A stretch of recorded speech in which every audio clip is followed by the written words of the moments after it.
Hello friend, good afternoon. আজকে আমি বানিয়েছি দুপুরবেলা চিংড়ি মাছের মালাইকারি। চিংড়ি মাছটা আমি প্রথমে ভালো করে ভেজে নিচ্ছি। ভেজে নেওয়ার পর গোটা গরম মশলা, গোটা জিরে ফোড়ন দিয়ে ফোড়নটা ভালো করে ভেজে নিতে হবে।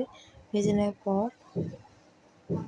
তারপর আদা রসুন বাটা পেস্ট করে নিয়েছি, ওটা দিয়ে দিতে হবে। দিয়ে দেওয়ার পর ভালো করে নেড়ে চেড়ে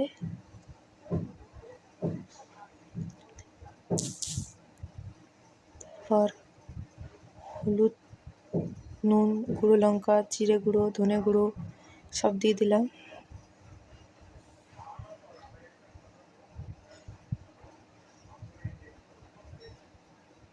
ভালো করে নেড়ে চেড়ে নিচ্ছি মশলাটা দিয়ে। তারপর আমি করেছিলাম টমেটো বাটা, টমেটো কেটে নিয়েছি, ওটাকে উপর দিয়ে দেবো। ওটা দিয়ে ভালো করে কষিয়ে নিতে হবে।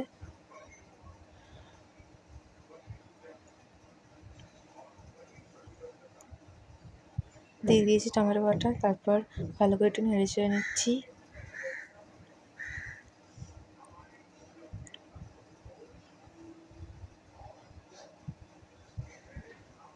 তারপর চিংড়ি মাছ ভাজাগুলো ওপর দিয়ে দেবো।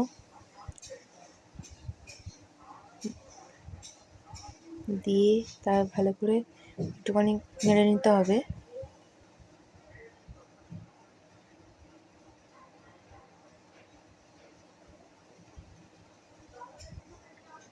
তারপর এক বাটি দুধ দিয়েছি, দুধ দিয়ে দেবো ওর মধ্যে।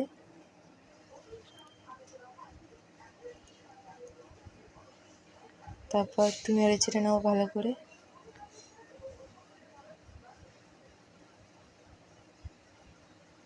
তারপর সামনে এসে গরম মশলা দিলাম একটুখানি, দিয়ে ভালো করে ফুটিয়ে নিতে হবে। ফুটিয়ে নিয়ে ভালো করে একটু নেড়ে ছেড়ে নিলেই রেডি চিংড়ি মাছের মালাইকারি।